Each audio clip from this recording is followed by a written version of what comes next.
Des points de grillade en bord des routes, au marché en plein air de Lagos, les vendeurs de nourriture de rue forment une composante vitale de la vie quotidienne. Sans leur service, de nombreux habitants de la ville auraient du mal à se nourrir.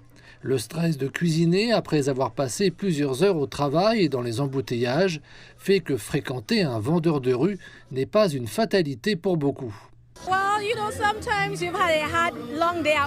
Parfois, après une longue journée de travail, on n'a pas envie de rentrer chez soi pour cuisiner. C'est d'ailleurs si facile d'acheter de la nourriture de rue et de l'emporter chez soi. Cela peut arriver 2 ou 3 fois par semaine et la nourriture de rue est toujours si épicée et si savoureuse. Cet après-midi, par exemple, je me disais que je n'avais pas le courage de rentrer à la maison pour cuisiner. D'habitude, je viens ici, dans le quartier de Yaba, pour acheter des vêtements, des bijoux, et je vois toujours ces jolis plats colorés à base d'igname et de sauce ou de spaghettis et de dinde. Et aujourd'hui, je me suis dit que je pouvais économiser un peu d'argent et acheter cette belle sauce à l'igname frite. Et pendant qu'ils emballaient ma nourriture, j'ai goûté à la sauce en me disant que j'avais pris la bonne décision. C'est tellement bon. J'aime quand c'est très épicé.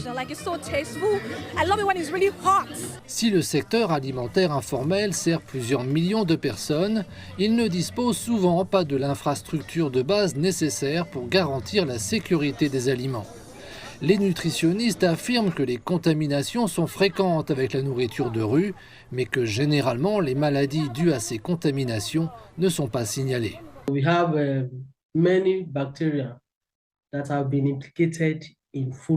De nombreuses bactéries ont été impliquées dans des maladies liées à l'alimentation.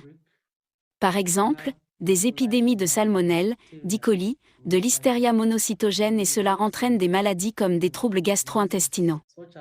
Mais le fait est qu'au Nigeria, nombre de ces épidémies ne sont pas vraiment consignées. Des foyers localisés existent, parfois les gens ne vont pas à l'hôpital pour le signaler, sauf en cas de décès.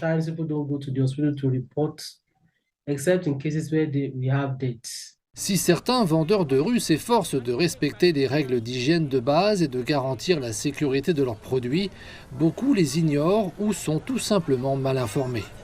Des experts précisent que de simples mesures de sécurité peuvent faire la différence. La première de toutes ces pratiques est le lavage des mains, l'utilisation de savon pour se laver les mains, le lavage des surfaces, le nettoyage de son environnement, le nettoyage de la nourriture et du verre, travailler dans un environnement très hygiénique. Il y a des choses simples qui peuvent être faites par la nourriture et le verre. Pratiquement tous les vendeurs auxquels nous avons parlé se sont portés garants de la sécurité de leurs aliments et de l'hygiène de leur processus. Les clients qui commandent, c'est un peu difficile. Il y a de la nourriture dans le congélateur, nous avons assez de place dans le congélateur, mais les clients sont les seuls défis que nous ayons. Je suis très soucieux de l'hygiène. Je déteste la saleté. Je ne peux pas rester dans un environnement sale, même là où je vis. Lorsque je cuisine, mes filles, mes employés me connaissent. J'aime la propreté. C'est ma priorité numéro 1. Malgré cette affirmation, la sécurité reste un problème majeur dans la restauration de rue au Nigeria. Il reste encore beaucoup à faire pour que de nombreux vendeurs de nourriture de rue la prennent plus au sérieux et réalisent qu'elle peut littéralement faire la différence entre un repas nourrissant et un repas dangereux.